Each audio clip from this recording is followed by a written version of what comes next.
The hearing will come to order. Good morning. I'd like to welcome everyone to today's hearing on the National Aeronautics and Space Administration. Our witness is NASA Administrator Charles Bolden. We appreciate your being here. We're going to have a vote about 2:25, and then we'll come right back. And then I think the next vote's at 4:30 or so, and I think hopefully we'll finish by then. As I mentioned in the subcommittee's first agency budget hearing yesterday, we are operating in an unusual environment this year due to the lateness of the President's budget request and the uncertainty about when the request will finally be submitted by OMB. As a result, we will spend less time today discussing NASA's specific budget proposals for next year and more time talking about general priorities and about issues that reflect on how NASA is managing the money that it has.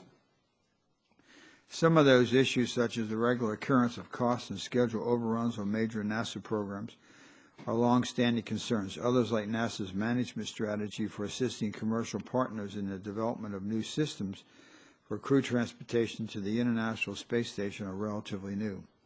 For a large and broad agency such as NASA, there is a nearly endless supply of these type of issues that we could focus on as part of the discussion about how to make NASA the most effective manager of its funds.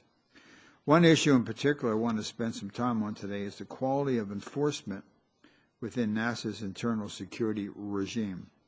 It is critically important for us to have confidence in NASA's ability to protect sensitive technologies and information from exploitation by entities that are looking to gain an advantage over the United States economically or militarily. The subcommittee has worked very hard over the past few years to protect our research and development programs from the full impact of recent budget reductions, but we cannot continue to do this if NASA cannot assure us that those investments will be adequately protected from entities and countries that have been designated as potential threats. One of the designated countries of greatest concern is China. We know that China is an active, aggressive espionage threat, and that according to a recent White House report, the technologies that NASA works on, aerospace and aeronautics technology, are those that the Chinese have most heavily targeted.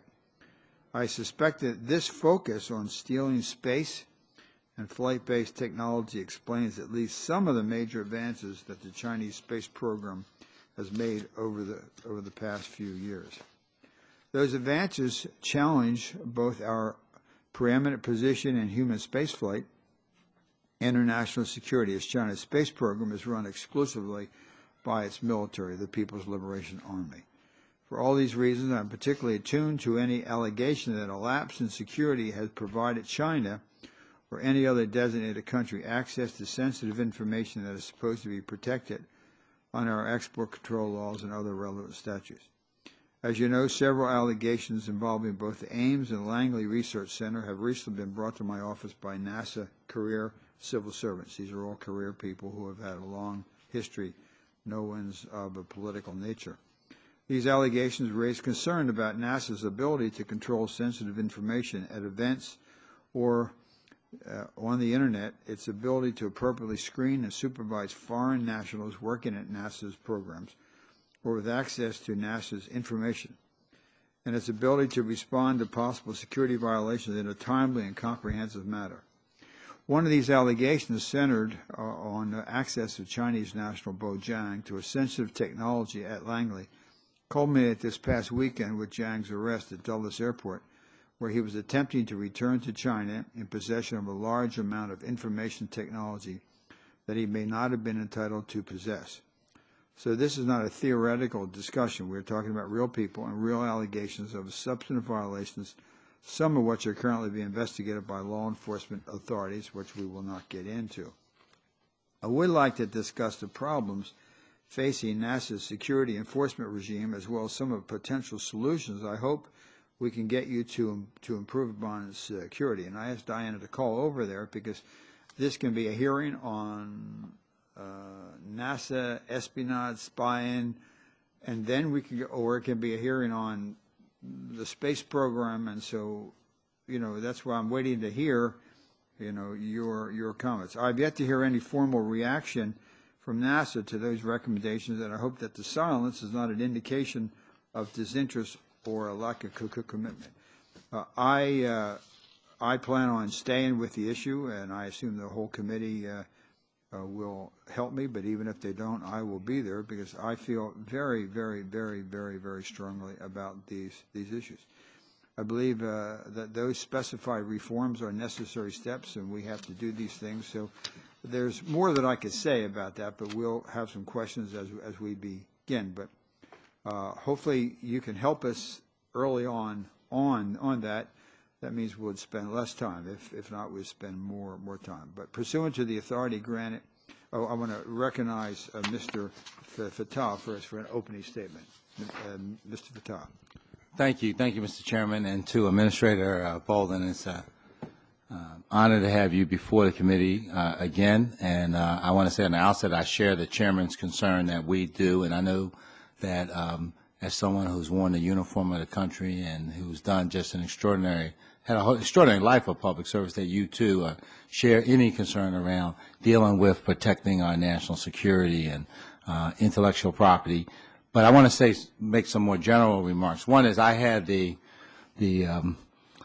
honor to be at the Jet Propulsion Laboratory in Congressman Schiff's neck of the woods for the occasion of the Curiosity rover landing after 8.5 months travel, landing perfectly on the surface of Mars. I think that NASA's team in pulling off this extraordinary feat really puts and positions NASA well in terms of the President's goal of seeing a human flight to Mars in the not too distant future. And I know that the work that's being done to put together the most powerful engine ever and the other work that is critically important for this effort. But the Mars rover and its landing, I think, really suggested to the nation in a way that even late President John F. Kennedy would have been proud of. I think really that NASA was really at the very forefront.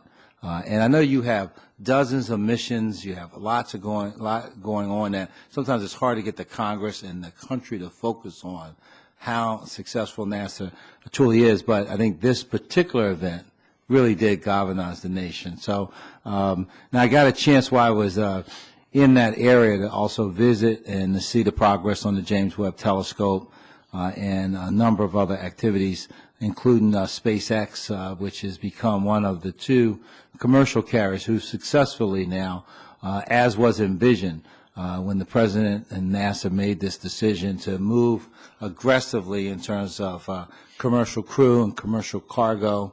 And so there's a lot that we can look and see in terms of your leadership and work.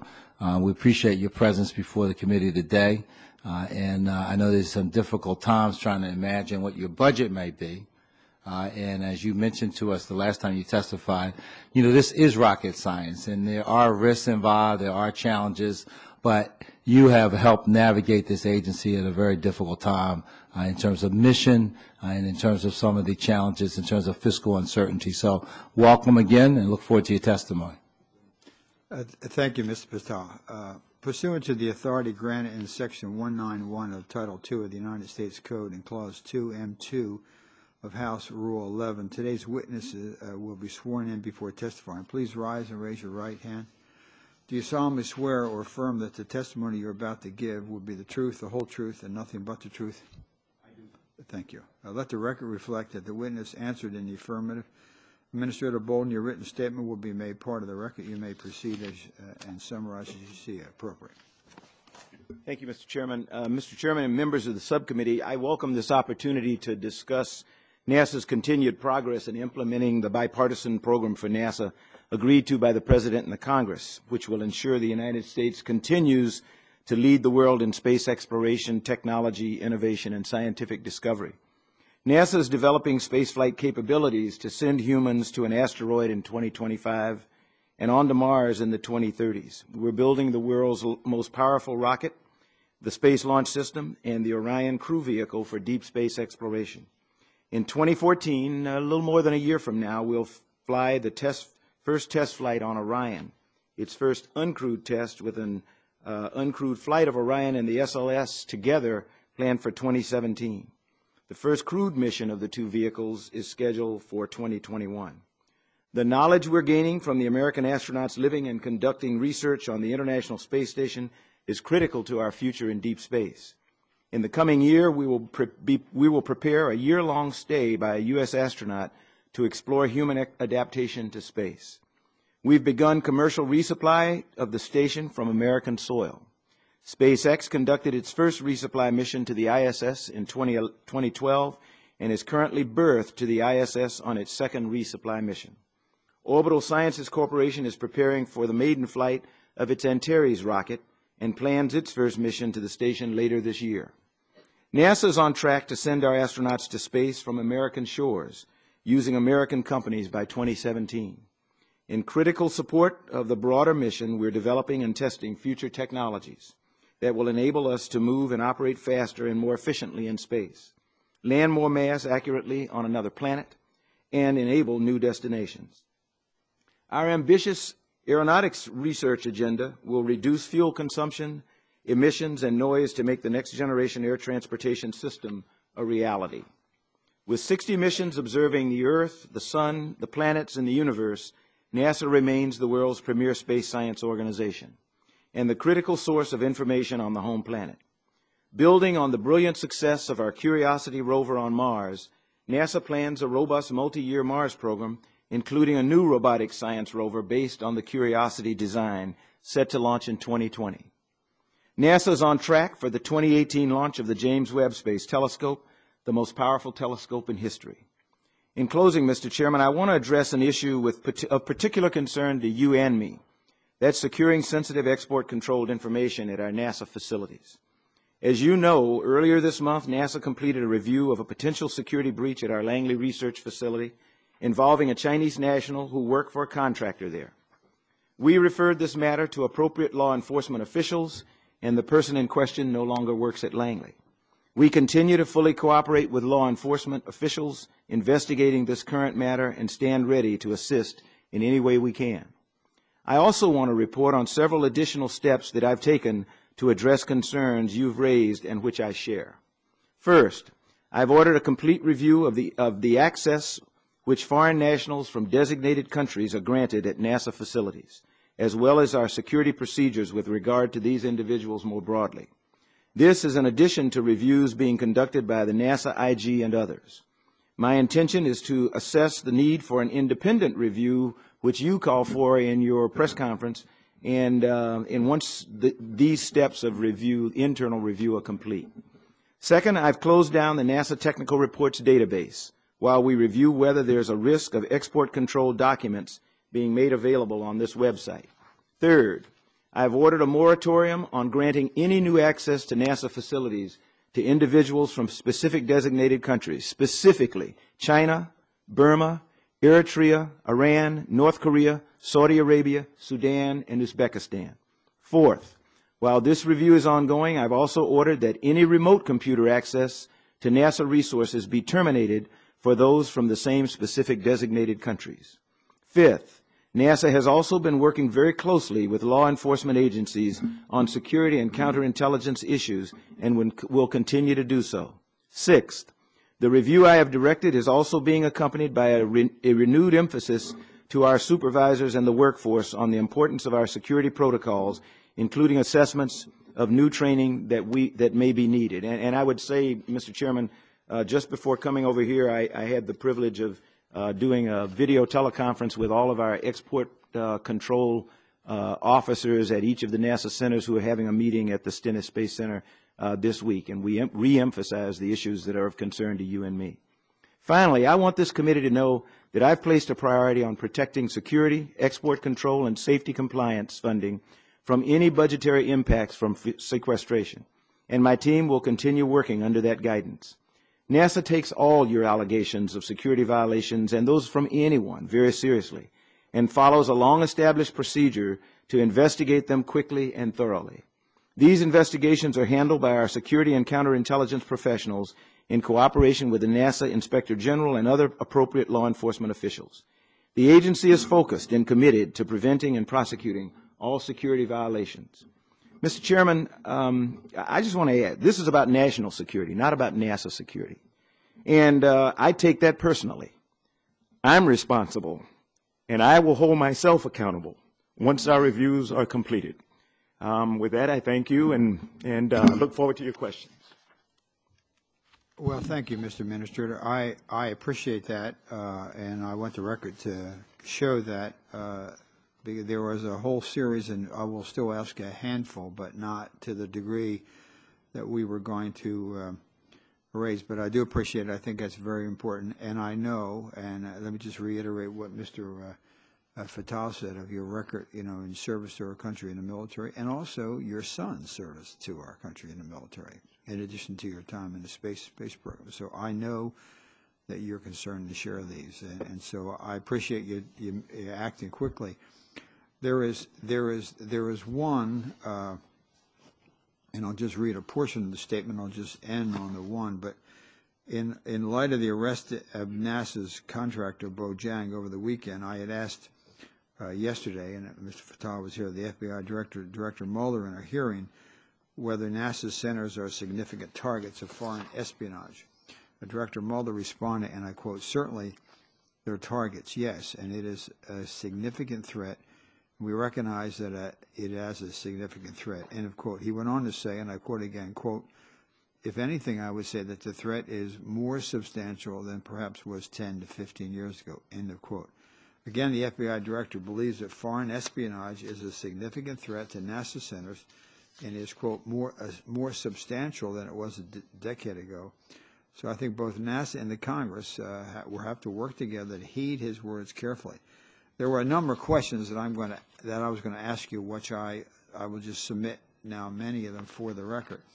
The one, though, that I think you did not cover, but you indirectly did, and is still outstanding. The one question that we had raised was that will you appoint an independent outside panel led by someone like former Attorney General Dick Thornburg? He used to be the Attorney General, but if there's someone else of that caliber, that would be appropriate. Or someone his stature to comprehensively review and audit security protocols and enforcement, including foreign national access and export controls at every NASA center and headquarters. And will this panel have unrestricted access to center personnel and records and report back to the administrator and Congress within 6 months on its findings and recommendation? And if you can answer that, but I wanted to just clarify, Director Mueller used this same approach for the FBI.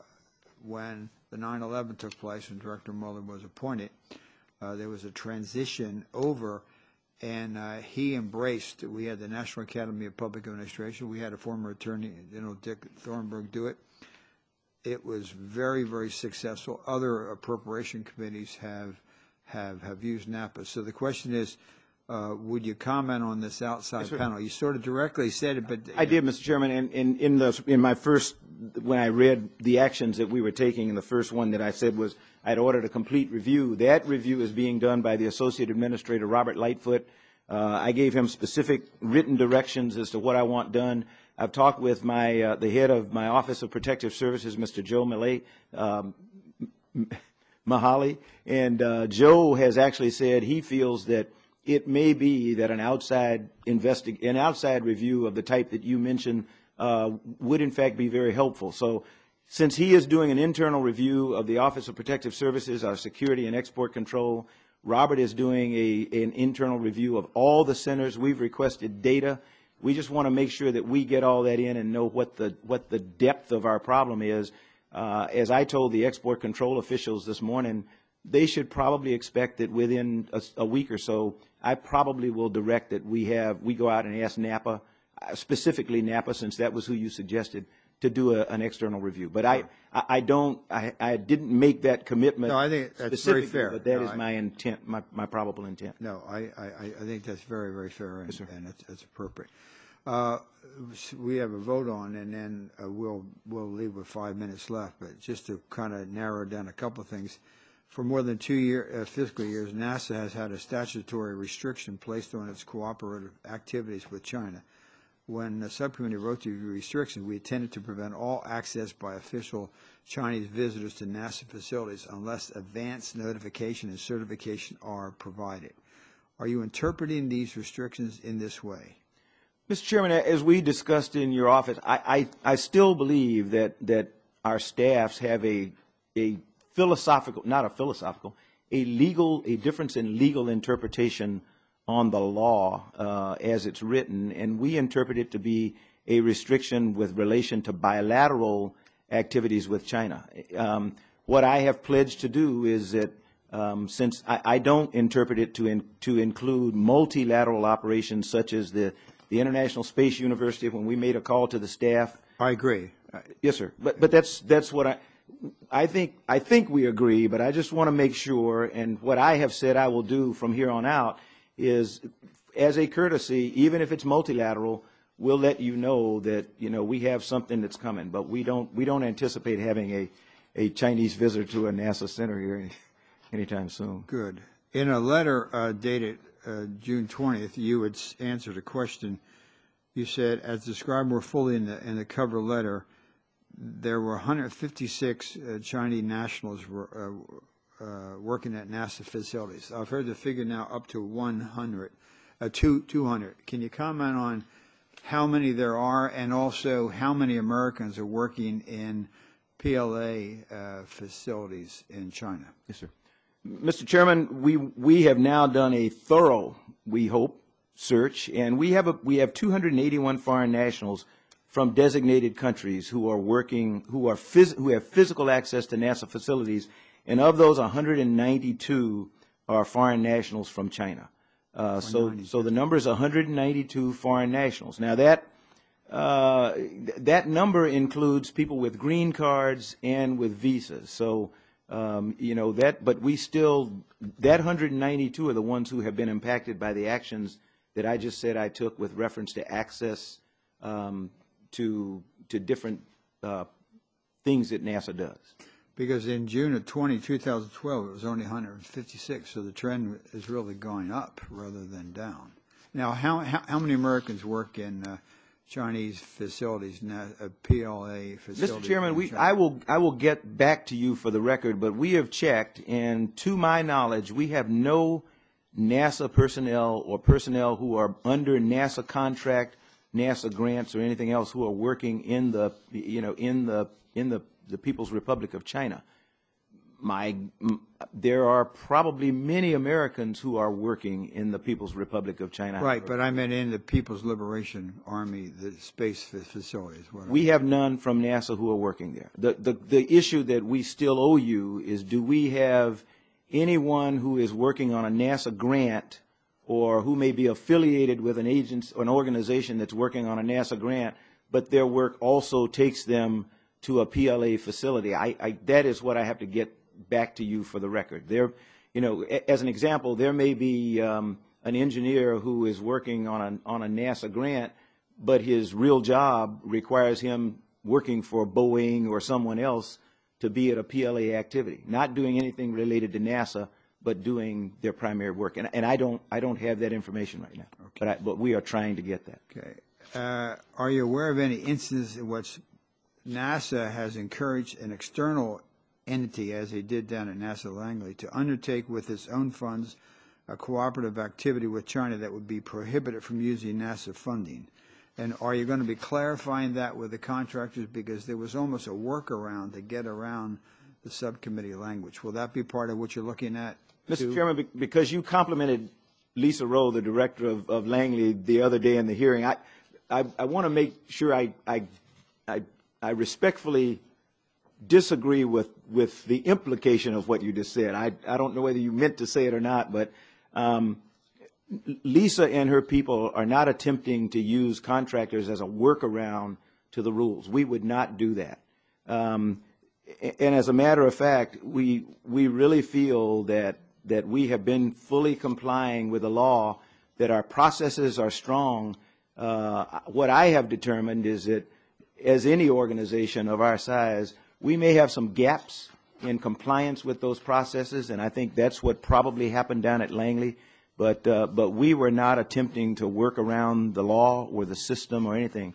And Lisa Rowe is one of the best center directors I have, as you know, and she would not attempt to use a contractor to work around the law. Okay. Well, NIA did, and I'm not going to go into the specific of his office and things like that because of the investigations, but we saw the thing where the one, and I could pull it up, where the one person in NASA says, you know, there are times that we should follow the regulations, but then there are times that we should ignore the regulations. And Congressman, that's what I'm saying. I don't. That is an allegation that I have been unable to substantiate, and it's so. You know, that is, we're the best place to work in government, and I don't say that lightly.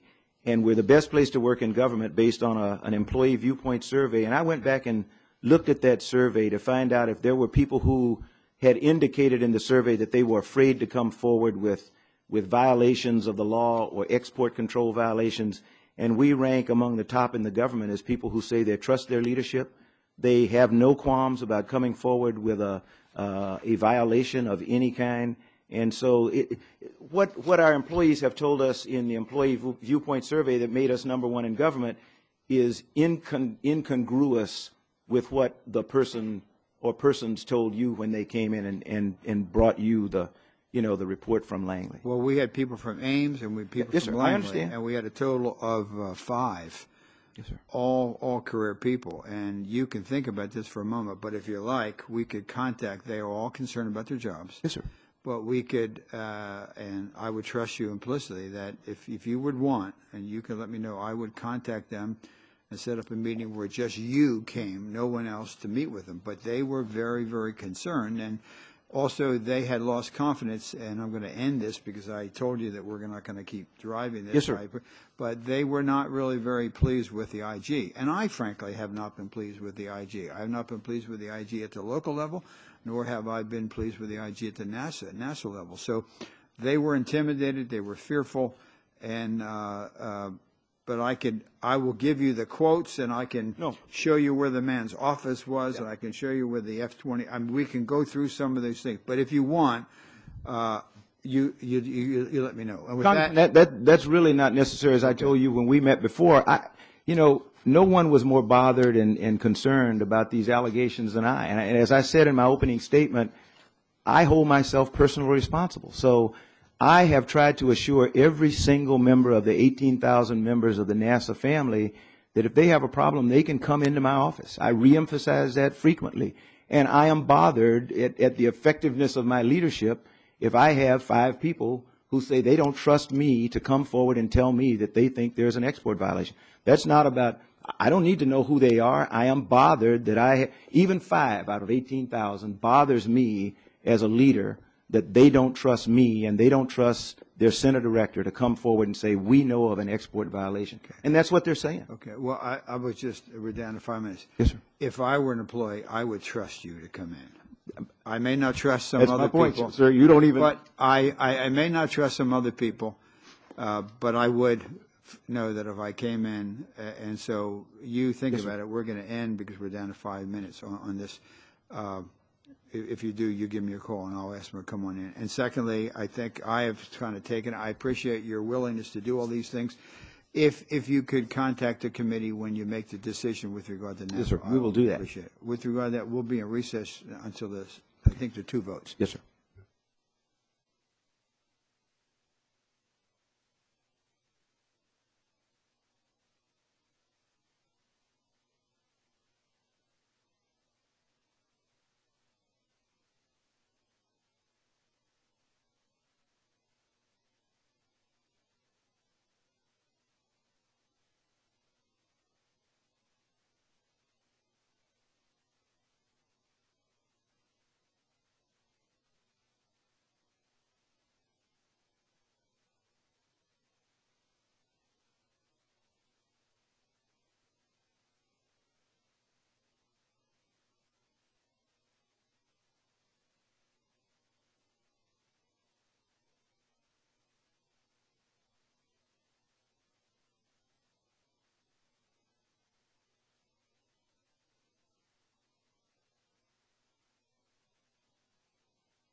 Mr. Fatah, before Mr. Fatah, Mr. Adderholt is part of the delegation meeting that went to Rome for the installation of Pope. He wanted to. Would you agree to meet with him and talk with him? Yes, okay, good. I'd be glad to. Mr. Fatah. Thank you. Thank you, Mr. Chairman, and let me thank the administrator. And before I go forward, I do want to just put into the record a little bit more about your military service. You flew over 100 combat missions, and you served as the Deputy Commanding General for the 1st Marine Expeditionary Force in the Pacific, and you also in Kuwait during Operation Desert Storm. Is that Desert correct? Thunder. Desert Thunder. Between right. the big ones. I want the record to reflect your tremendous I don't want to take service credit for something I didn't do. to our country. And now let's move to the work that you are engaged in now. Yes, sir. For more than a decade, for every single day, we've had human beings on the space station doing important scientific work. NASA has been engaged in a transition that has been very successful to create the space station now, after building it and constructing it, into our newest federal laboratory, national laboratory. And the engagement between NASA and K6 has worked out well. And I met with the board here when they were in Washington, and was very energized about the great research effort that is going on. So if you wanted to just spend a minute and talk about how that has proceeded. I sure would. I would love to, sir. Thanks very much for the opportunity. CASIS is a private entity. NASA wanted to get out of the business of having to be responsible for recruiting and managing experiments and researchers in the U.S. segment of the International Space Station for a number of reasons. When I used to be in NASA, people used to always complain that NASA was guilty of doing junk science. I never believed that, but one of the things that we felt we could do is if we handed it off to another independent organization outside of NASA, it would bring credibility to the work that was being done on station. And the members of the board, they are pretty influential people and pretty prominent and well known in the science and technology community. So CASIS was stood up. It is a part of Space Florida. Again, Space Florida has been an incredible entity. It is the business development arm, if you will, for space for the state of Florida. And we've learned how to work very well with them. As a result of CASIS, we are having more and more non-NASA people that don't even have anything to do with NASA who are now wanting to fly on the International Space Station. We're about to put up some Earth science instruments on station. That was not done before. I was led to believe that station was not a good platform for Earth science. That's not true. We're about to put up a solar science mission. Station was not good for solar science. That's not true.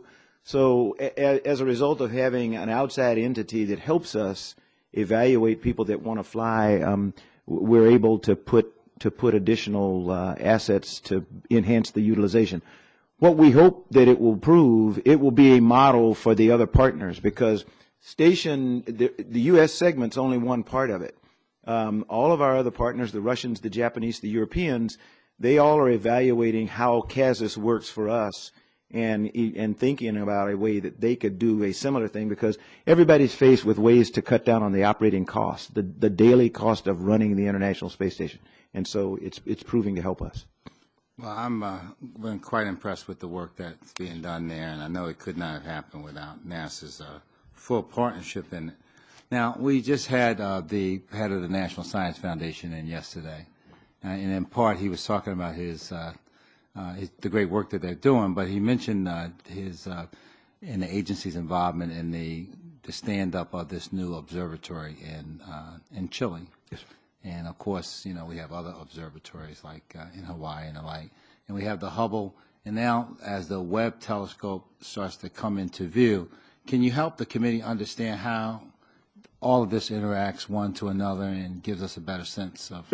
Sir, the big thing is collaboration across agencies, and the new observatory in Chile is one that we will utilize I had a hearing yesterday with the Science Committee on asteroids and NEOs, near Earth objects.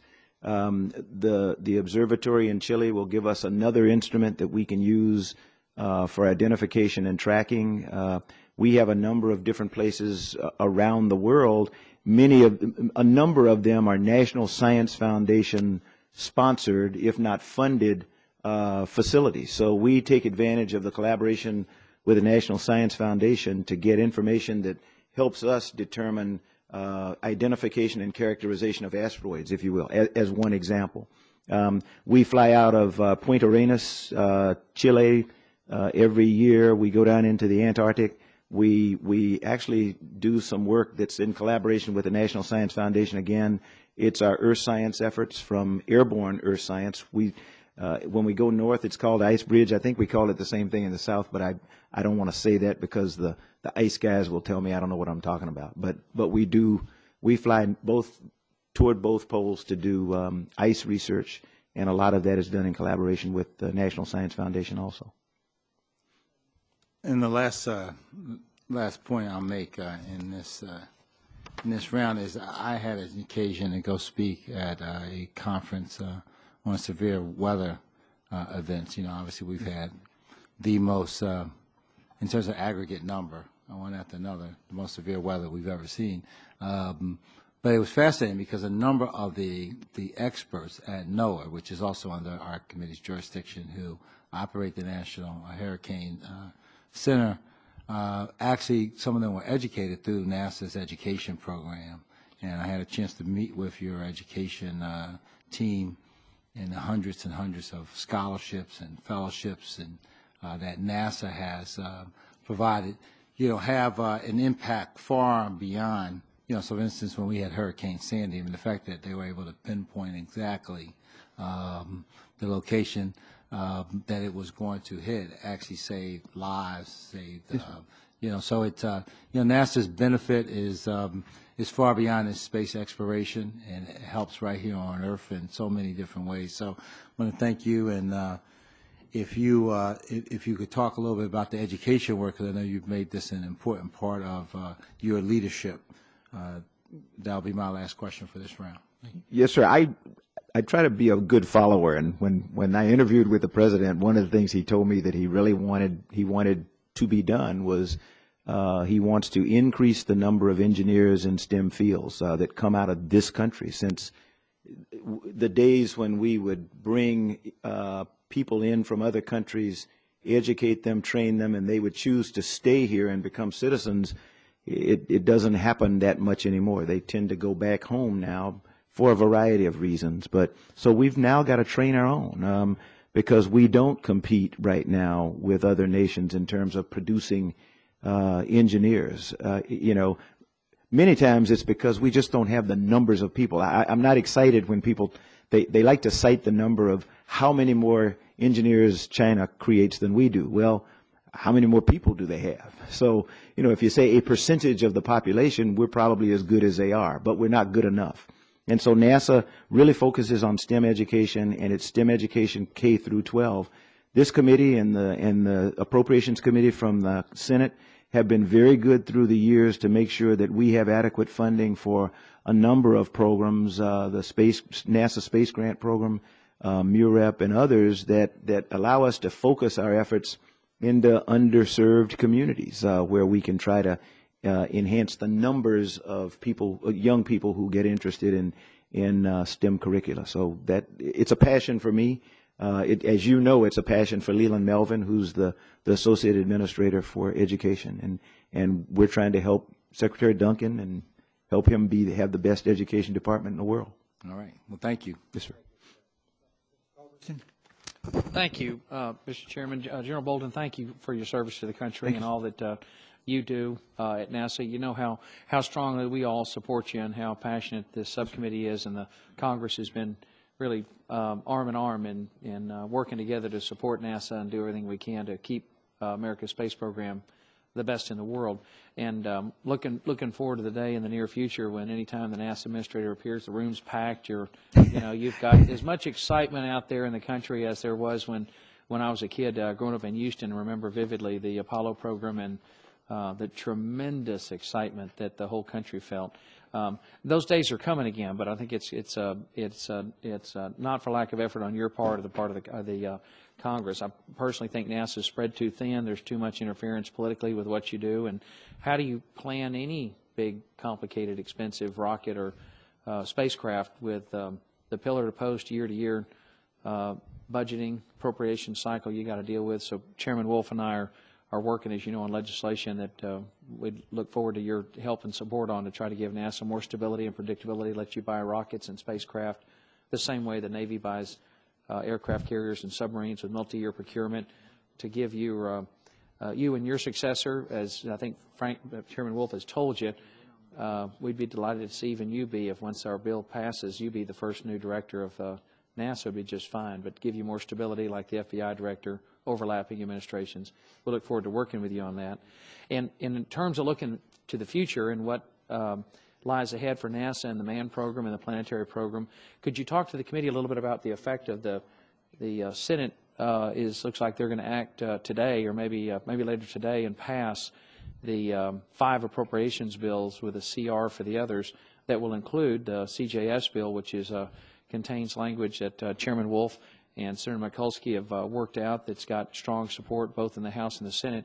Talk to us about that appropriations bill for 2013 that you're going to see for the remainder of the year and what that means for a heavy lift rocket, which I did not see in your opening statement, and also for the planetary program. Sure.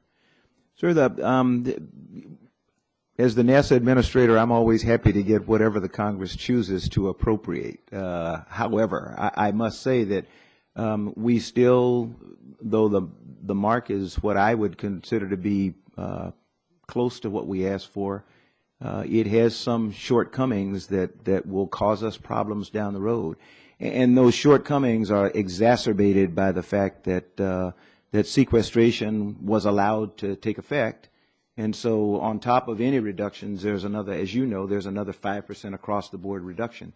2 areas that have me significantly concerned right now are commercial crew, again, and it's because I tell people all the time, we have an interdependence in our exploration program right now. And so those who remember back in 1972 when the original space transportation system was proposed, it was a 3-pronged program that had routine access to space, an orbiting space station, and what was called an orbital maneuvering vehicle that was going to allow us to go back to the moon, go from space station to space station, and then allow us to go to planets, to distant planets. That was a long time ago. That was long before I came to NASA.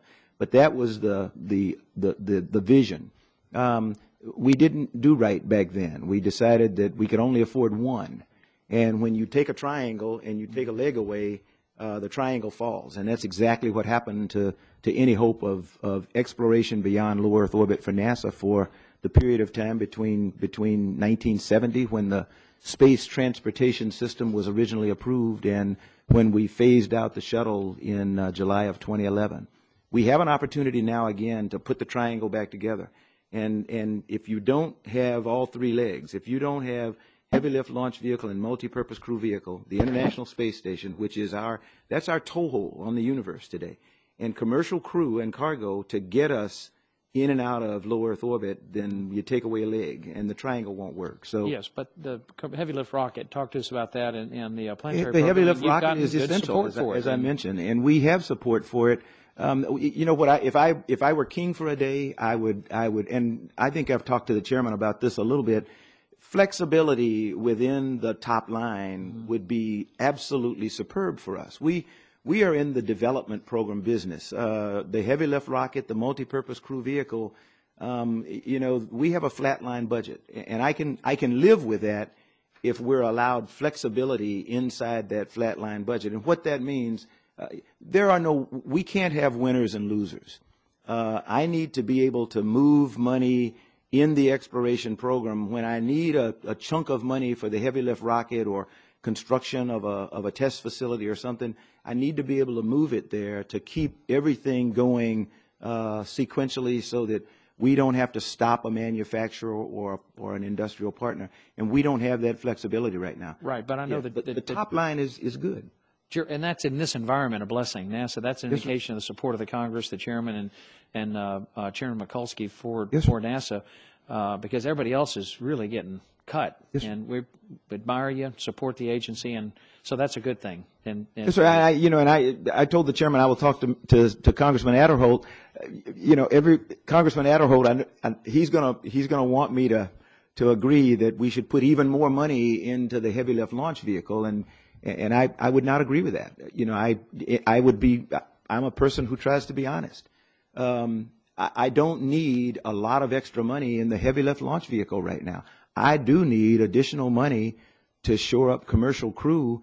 Otherwise, that leg of the triangle is going to fall away, and we're going to be back to 1970s again, where we had this grand vision of exploration and going to an asteroid and going to Mars, and we can't get there because we can't complete the technology development and the understanding of what happens to the human body, the lessons we're learning on the International Space Station right now, because I can't get people to the International Space Station, because I do not want to pay the Russians beyond 2016. Sure, but of course that's what I will have to do. Of course, the law, the money, the funding you see from Congress is an indication of our support for a heavy lift rocket to get beyond low Earth orbit. Yes, sir. Could you also talk to us? I know my friend Mr. Schiff will follow up on this as well about the effect. First of all, if you could very quickly, a time frame on the heavy lift rocket and Orion, and then secondly, the effect of the work the chairman's done with Chairman Mikulski on funding the planetary program and how important that is both for Mars and for Europa. Yeah. If you very quickly, the Orion will fly its first flight a little bit more than a year from now, and I know that's hard for people to believe, but we have the first test flight on Orion without an environmental control system, and you want to call it a prototype. It's sort of like a prototype, very heavily instrumented. It will launch in the fall of 2014. It will buy down a lot of risk on the ultimate vehicle, because it will tell us whether or not that vehicle is appropriate to withstand the intense pressures and temperatures of reentry from places like lunar orbit or Mars or an asteroid. So we need that. It will also help us understand whether it's oversized, undersized, or what, because what you see in Orion today is not the final Orion that we'll have. The heavy lift launch vehicle should be available in 2017, and then we'll put Orion with the heavy lift launch vehicle, fly its first unmanned, uncrewed flight in 2017, and then should be ready to come back and fly the first manned mission in 2021. Our science program, I don't like using the word robust, because robust means you got a lot of money. Our science program is aggressive and ambitious and highly successful. I told people yesterday, it's interesting because we were being blasted for how much money had been taken from the planetary program and how we had decimated the Mars program. And yet today we have the most sophisticated rover in the history of humanity on the surface of Mars, getting ready to climb a mountain and help us understand the geologic history of that planet, which relates to Earth, and it help us understand more about our own planet. Sure. Between now and the 2030s, when we take humans, we have InSight, which is a smaller lander that will actually core meters into the Martian surface. That's scheduled for 2016. We follow it up by, in fact, MAVEN, which is an atmospheric studies mission, is next year. Then InSight in 2016. We are a partner again with the Europeans on their ExoMars program, not to the extent that we wanted to be, because we couldn't afford it, and we got criticized when we said we got to step back for a moment and find out what we can afford. The chairman said, I can't do everything. I agree. And so we told the Europeans, we can't provide a launch vehicle. We can't provide this. But we're giving them an orbiting communications vehicle for 2016 and actually contributing to the lander with our expertise, which keeps work going at the Jet Propulsion Labs, because that's entry, descent, and landing. Sure. So that gives us an opportunity to keep that going. And then in 2020, we have a Curiosity-like rover that we're going to put on the surface of Mars again, use the same design to save money. The science definition team has already begun their work and will probably come in with a report to us late summer, early fall, and we'll know what we're going to do there. But if I could, in conclusion, very quickly, if you could also comment on the fact, obviously the committee has protected funding for planetary. That's thanks to Chairman Wolf and Chairman Mikulski. but also because the language. Also, if I could ask you to reiterate your commitment to ensuring that NASA will carry out the decadal survey's plan for a mission to Europa. Congressman Culberson, you always put me in this position. I am trying to carry out the decadal survey, the NRC's decadal survey direction that their #1 priority is Mars and a sample return. That's #1. And what we're trying to do is make sure that the 2020 lander, that the science definition teams make sure that if we don't bring a sample back then because we aren't able to reach an agreement with the Congress and the administration on funding that we will not preclude that lander from being able to be the beginning of a sample return mission. If I can't do that, the science committee of my own advisory committee and the National Research Council is going to say, forget it. If you're not going to do sample return, then forget about Mars and let's go to Europa. So we think that we are complying with the direction of the decadal survey right now in really focusing on their #1 priority, which was Mars sample return, and then Europa is the You've second. got the support from the Congress to continue on both those tracks because we don't know yet about We can't do both, the funding. We don't know about the funding level yet because for of the Mars funding sample we return. have, we'll continue the work on a Europa mission as we have briefed you. We're looking for innovative ways to fly a mission to Europa that is affordable. All estimates that I have been given on a mission to Europa right now are not affordable in our budget or in the foreseeable budget, not if we're flying to Mars.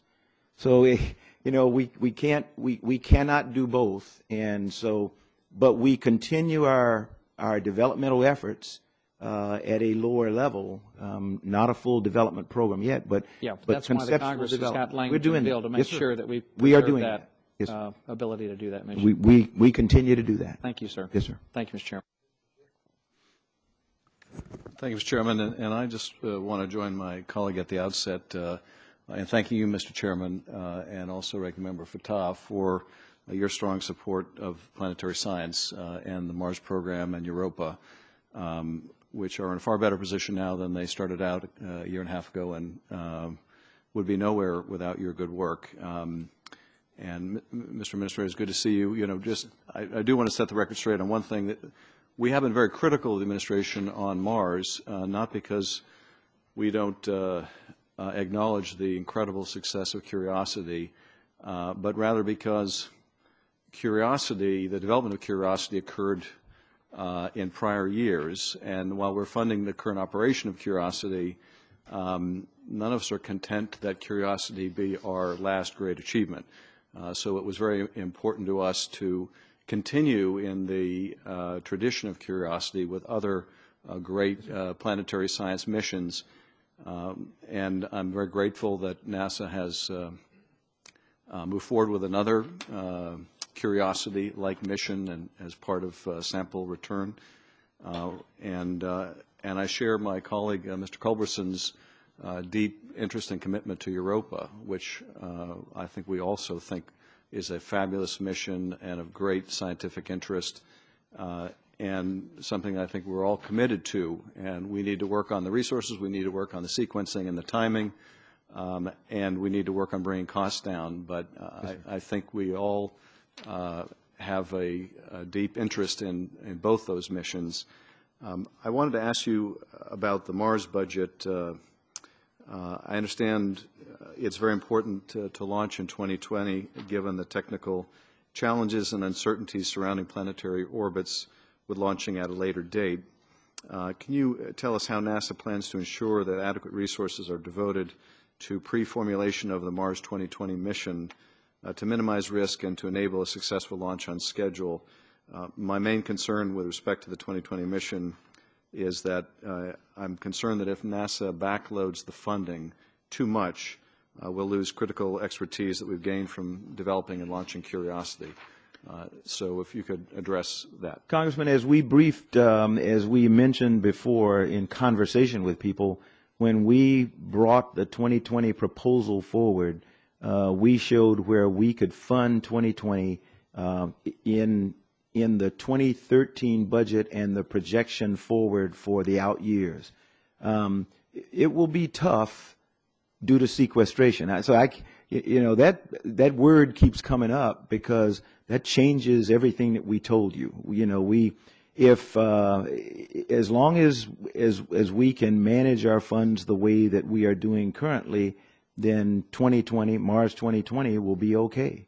If we have to live under sequestration for the next 10 years as it is set out, it's a whole new ball game because NASA is no longer a $17.7 billion agency. NASA is a $16.8 billion agency, and I don't do magic. I will have to find a way to delete $1 billion worth of either $1 billion worth of content or $1 billion worth of people, and I don't think we want to do the people. So I will have to eliminate $1 billion worth of content, or as I mentioned to Mr. Culberson, become very innovative in finding new ways, different ways that we can do the projects.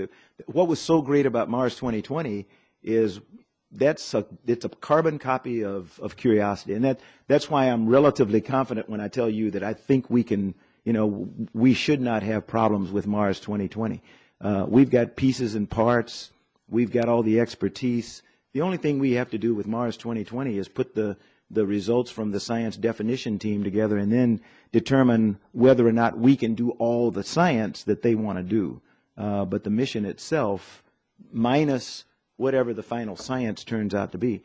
And as I mentioned before, if it turns out that we can't figure out how to get a Mars sample return, at least the precursor for it on the mission, we're liable to be abandoned by the science community. So that's a challenge. Well, it's certainly my hope that we don't live in a sequestered environment for too long, and that we could come together on an agreement that makes a more sensible approach to our deficit and debt problem. Well, and we'll continue to work with you on making sure that whether we have a sequester or don't, that we don't so backload the Mars funding that we lose our talent pool at places like JPL. Yes, sir. I want to follow up, too, on my colleague's interest in Europa. And the Senate budget has money for Europa in it. And if you could share with us a little of your thoughts on the early priorities in Europa. Is it in doing some of the scientific analyses to determine how this can be done in a more cost-effective way? Is that where you would make an early investment in Europa? Or where would you employ those early resources on Europa? Congressman, I will get back to you. I'll take it for the record to get you the details of what's being done right now. But as I understand it, we are taking whatever funds we have for Europa, not for science definition, but for the definition of the mission itself. What type of vehicle can we afford that will enable us to get the scientists to the planet, to the moon, such that we get good science from it? Doing analysis that helps us understand how we get more than a month of life out of the vehicle. Europa is an incredibly hostile environment from a radiation standpoint. We can't go and orbit Europa the way that we would do our own moon or the way that we do Vesta or other things. The vehicle will last a month, if that long. It's just the radiation environment is too harsh. So we've got to be innovative in finding ways to, some of the concepts involve, actually flying around Jupiter, and you don't get as much data as you would normally, but at least you keep the science, the satellite alive, because it minimizes the exposure to the just devastating radiation environment of Europa. That's what I'm told. Now I have already gotten myself in trouble, and I've got science people all over the world who are now saying, who told the NASA administrator that? But that's what I've been told. So I'm sure you'll be hearing from them, and we will as well. Yes, sir. One last question, Mr. Administrator. The Flight Opportunities Program is a small program in the Space Technology Mission Directorate that purchases reusable suborbital flights for technology development on commercial vehicles on a fixed-price basis. It's a program that costs very little comparatively, but has an outsized impact leveraging private investment in a rapidly growing high-tech industry. NASA doesn't pay to develop the vehicles, which are built with private funds to meet a market, but NASA serves as a key anchor customer. Funding for the Space Technology Mission Directorate did not meet the President's request last year and may not this year as well. How will those reductions impact the Flight Opportunities Program? Mr. Chairman, Congressman Schiff, I'll get back to you on the exact implications for the Flight Opportunities Program, but as I understand it, And I don't mind you calling me that, but I think Mr. Wolf might. I will get back to you, but as I remember, the programs that we have already notified, that the Space Technology Mission Directorate has already notified centers and partners that we won't be able to start. I don't remember Flight Opportunities being one of them. We do have already working with, for example, Virgin Galactic and some other companies that we're going to try to utilize the capability that they give us. But I will get back to you with the details on any impacts to the Flight Opportunity Program. Thank you, Mr. Chairman. Thank you. Mr. Bonner? Thank you, Mr. Chairman. Mr. Administrator, good afternoon. It is unfortunate, and we certainly don't blame you for this, but it is unfortunate that as we've had this discussion, a good discussion, that we're doing so in the absence of a budget submission, because it's hard to talk dollars when we don't even know what the administration is going to be bringing to Congress. We're actually debating the budget over on the House floor today, and so there will be several different proposals offered, and hopefully we will come up with a budget in the House. The Senate is committed to doing the same. I have a question that's consistent with my prior visits with you about NASA's future. But before I go there, I know you had indicated to the chairman and also in a response to Mr. Culberson that you would be talking directly with Mr. Adderholt, but in the since he is not here today, and he's my colleague from Alabama, he asked me to put a few records on the record. You've already talked about some of this, but I want to get his questions on the record for your consideration. Many of us believe that the Space Launch System adds an important national capability to our space program as a vehicle able to launch both astronauts and deep space science missions. And it is our understanding that the SLS has met several early milestones, but some of us are concerned that OMB has apparently imposed a multi-year budget of $1.1 billion per year for the rocket development portion of the work. Every rocket development engineering plan has peaks and valleys, so some might say that this flatline budget is artificial. What do you anticipate your budget doing in both 14 and 15 to ensure that SLS receives the modest increases in those 2 years which are necessary in order to continue to stay on schedule and to serve the country's space needs in a timely way? And then I'll have a follow-up to that question. Yes, sir. Congressman Bonner, when we reached an agreement, we, the administration with the Congress in 2010 and the Authorization Act, with the insistence actually of Senator K. Bailey Hutchinson, that NASA needed to establish what its priorities were. At that time, among those priorities were SLS and MPCV, enhancement and expansion of the International Space Station by utilization of a commercial crew and cargo capability, the James Webb Space Telescope. So those were the big three, and we have committed that when we have to take money, we will not go to the big three.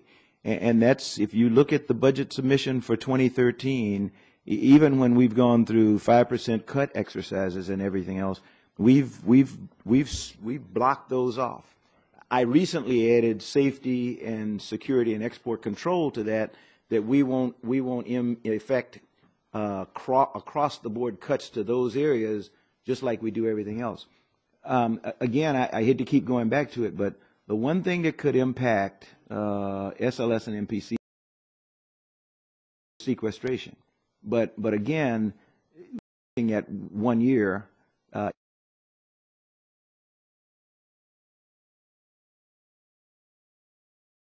The vehicle itself will probably be ready before its 2014 launch date, but it's getting time on the range, getting a launch vehicle made available because we're going to launch it on a Delta IV. So that is a great indication, especially when you consider that MPCV has recovered from a crack during testing, but those kinds of things we expected. That's the peak and valley that you talked about in funding. In a development program, things can be blowing along just as smoothly as you want, and then all of a sudden something unexpected happens. Unless something unexpected happens, we don't see that we won't make the 2017 launch date for the first flight of MPCV on SLS, and then a 2021. I would love to be able to pull the 2021 date forward, but I need to talk with people who are much smarter than I am in the agency to find out whether that is a technical challenge or whether it's a fiscal challenge. The 2017 date is not a technical challenge at all. It's a fiscal challenge. I'm sorry, it's not a fiscal challenge. It's a technical challenge. We just cannot have the vehicle ready before 2017. 2021, I don't know. Well, you made a compelling argument. I don't think you'd have anyone at this table disagree with you about the impact of sequestration. I hope you've had a chance to convey that message to the President, because as you know, when we studied history, or civics, and how a bill becomes a law, it passes the House, it passes the Senate, we reconcile the two, and it takes the President to enact it. And so sequestration, we all have our hands on that, whether we voted for it or not. And the President, the administration has a responsibility as well. But I don't know any person up here, Democrat or Republican, that is celebrating sequestration, and especially if it goes in terms of its longer term. The follow-up question from Congressman Adderholt would be that, based on your response there, it's our understanding that our current biggest rockets would take approximately 7 years, for example, to reach the moons around Jupiter and or Saturn. The SLS rocket could carry a larger payload than the recent Mars lander missions and could reach Jupiter or Saturn in roughly 3.5 years. Now, I think you've already addressed this with Mr. Culberson, but just to make sure it's all on the record, that would seem to some that it would be a good return on the investment. What is NASA doing to encourage coordination and planning between SLS and the planetary science projects? Mr. Bonner, what we're doing is we are finally, I think, making headway in helping the science community understand that we are no longer in a stovepiped organization. We are really trying to fuse human exploration and science, because they're interdependent. What you said, I've heard the same story. I have been told that if we launched a Europa mission to Jupiter today with an Atlas V, and then we finish the development of SLS and launch in 2019 or 2017, I guess, it would catch up with and pass, the Europa vehicle that we launched today, and it's just physics. And if you can get something going really fast, really quick, once it's in space, it doesn't lose speed. And the heavy lift launch vehicle, particularly with its upper stage, with a J2X, we get things going really fast, really quick. And they will. Is that on a Delta IV? Oh, no. This is the combination SLS and. This is the one that. This is the real. Right. The real SLS and MPCV, and I'm going to have people come in. I'm going to have the experts come in and brief you all, because I'm giving you concepts, and I don't ever claim to give you real numbers. So mine is an anecdotal story about launching today and being caught, on the way to Jupiter. But I have heard that over and over and over again. So the other thing is, it is imperative it will revolutionize the way that we do interplanetary missions, to be quite honest. Thank you. What would be even better would be the type of propulsion that Mike Gazarek and the folk in the Space Technology Mission Directorate are trying to develop, which is game-changing propulsion that cuts the time of transit from here to Mars from 8 months to something less, because the limiting factor for us there is the ability of the human, the central nervous system, to sustain 8 months in a hostile radiation environment. And the reason we're confused is because we don't know what the effect will be. That's why the International Space Station is so critical. That's why commercial crew and cargo is so critical, because we lose one of those legs of the triangle and we can't finish the race. We're going to go to Representative Serrano so he can get some questions before the. And Frank has stepped out to go vote. Vote, yes, sir. Yes, sir. Thank you, Administrator Bolden. Thank you for being here. The chairman went over to vote. He comes back. I'm going to go. Okay. We're going to keep going. Can I go vote? Sure. But then you have to face the voters, and that's, you think this is tough. I like this job. This is easy. Mr. Administrator, throughout the years, last few years for certain, there were two questions I asked concerning the Commonwealth of Puerto Rico. One always was, you think there'll be someone from that community, our community, that will go up in space as an astronaut? And Joe Acaba did, and he's a superstar now, and no one remembers I asked that question a lot of times, so I'd like to take some credit for it. But anyway, I couldn't do what he did, and he's really done a wonderful job of going around talking to schools and other places, and it's wonderful. And I understand he's going up again. And the other one is the Arecibo Observatory, which for a while was in danger of being done away with, and yet there are people in the scientific community who continue to tell us that that's a very important place. And for the Commonwealth, for the island, it's not just the work that it does and the service that this observatory brings to our scientific research, but also the fact that it's an icon, if a thing can be an icon in the community. What's the future? What is happening, and what can we do? You know how I feel about it, but So I will just have to kind of go by what I've heard from Dr. John Holdren, who's the president's science advisor and knows much more about Arecibo than I did. But we have been talking about Arecibo, the new telescope that will be in Chile, anything that helps us identify and track near-Earth objects, and that is a critical need for Arecibo to do that. If you take any telescope out of the mix, we'll still be able to do the kinds of things we're doing, but not as well, because we need lots of data, and we need lots of information on asteroids. So I think it is, the question was asked yesterday about its funding, because I think it receives a lot of funding from the National Science Foundation. exactly. And so Dr. Holdren I think he actually took an action to go get some information on that. But my understanding is that NSF intends to continue to fund it, but I can't answer that for NSF. Right. I understand that, but you should know or remember that this committee has been strongly in the past under both party leaderships, have been very strong in supporting it.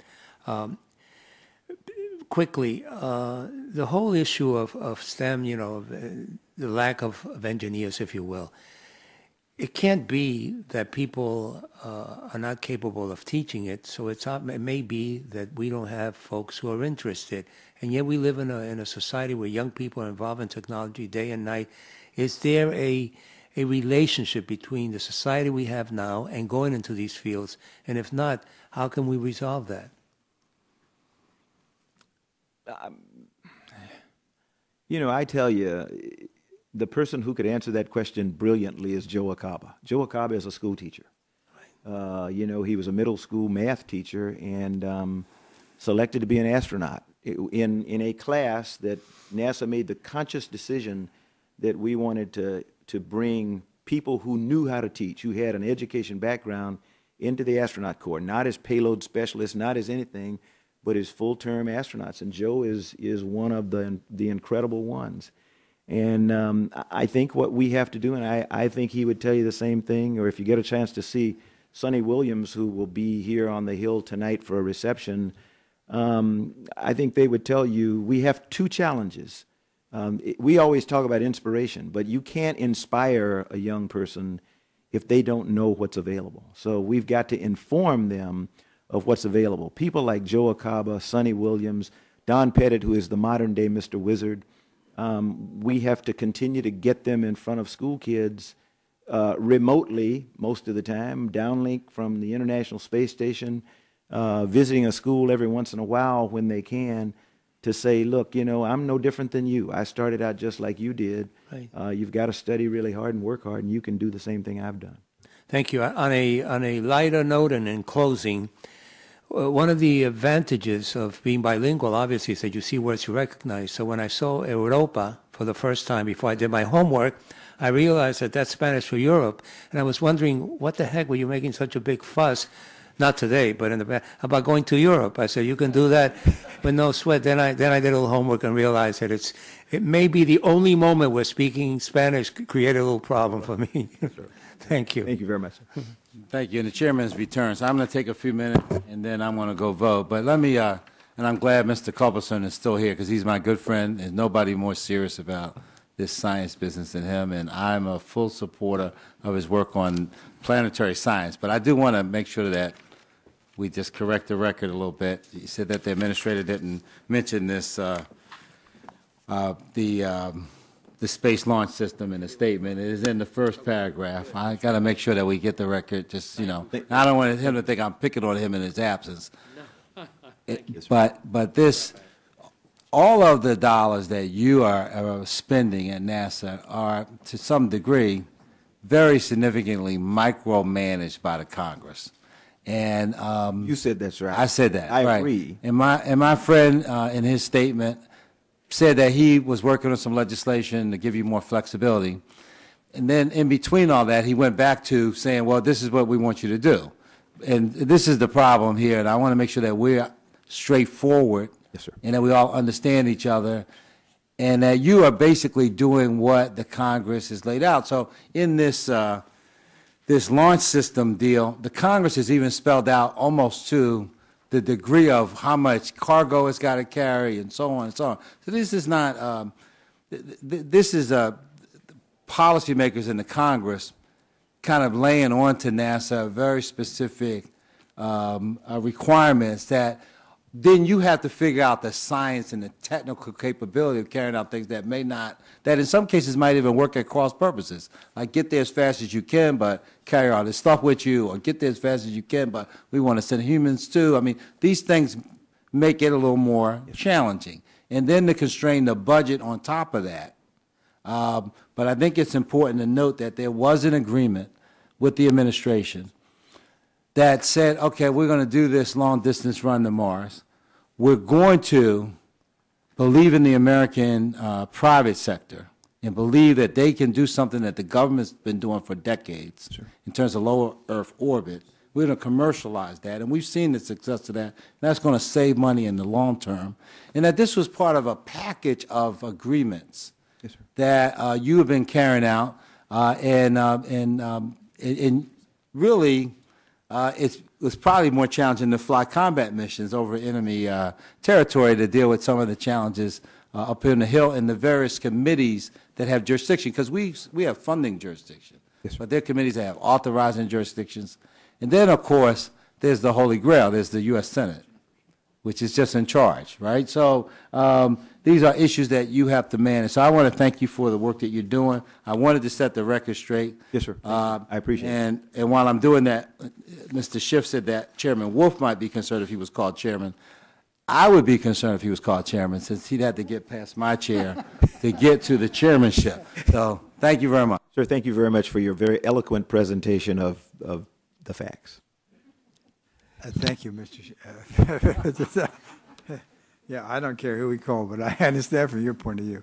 The reason I left is so we can keep this going, and when we have the next one, I think we're going to end, because I don't want you to have to spend the whole day here. So I'm going to go through these relatively fast. Yes, sir.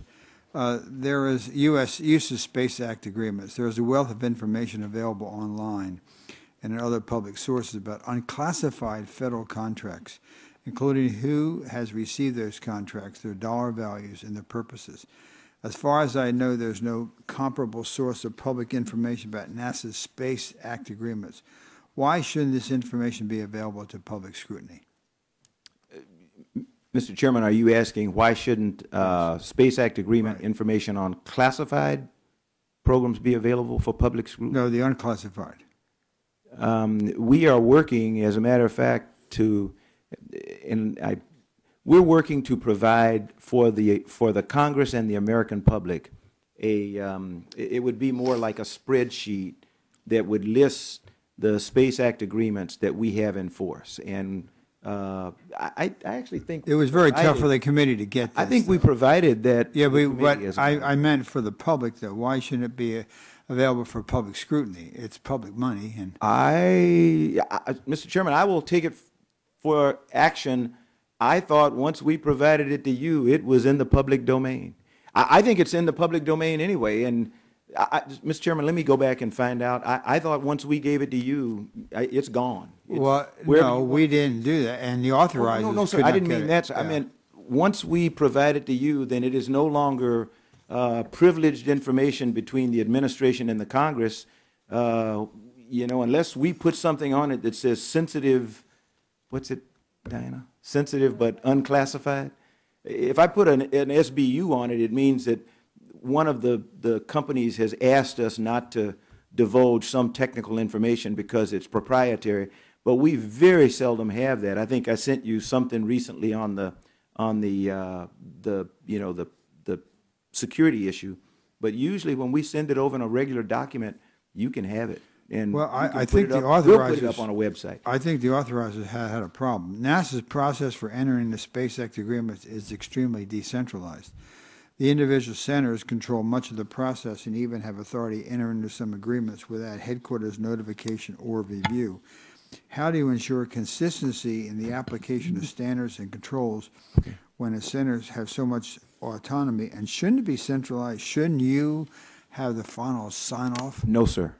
I don't. I shouldn't.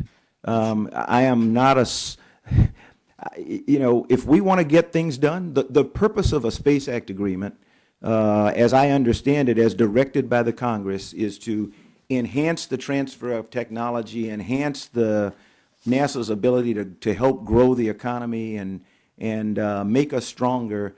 If everything's got to come to headquarters, we're in trouble. We slow things down. We try not to.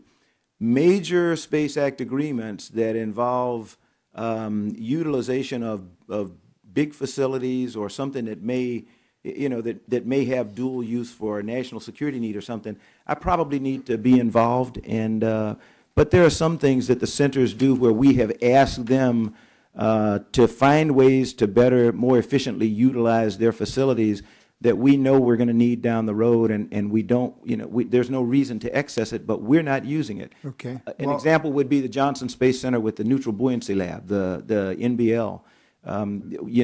We are still training astronauts to do spacewalks, but there's a lot of free time in there, and so they now work to enter into Space Act agreements and they're usually reimbursable, where the company, almost always reimbursable, where the company pays for the utilization of a facility. Maybe they should all be made public then, because the And committee that's had a what I hard time. thought, The that's why I committee said had I a would hard take that time, for the and record. the authorizers had a hard time.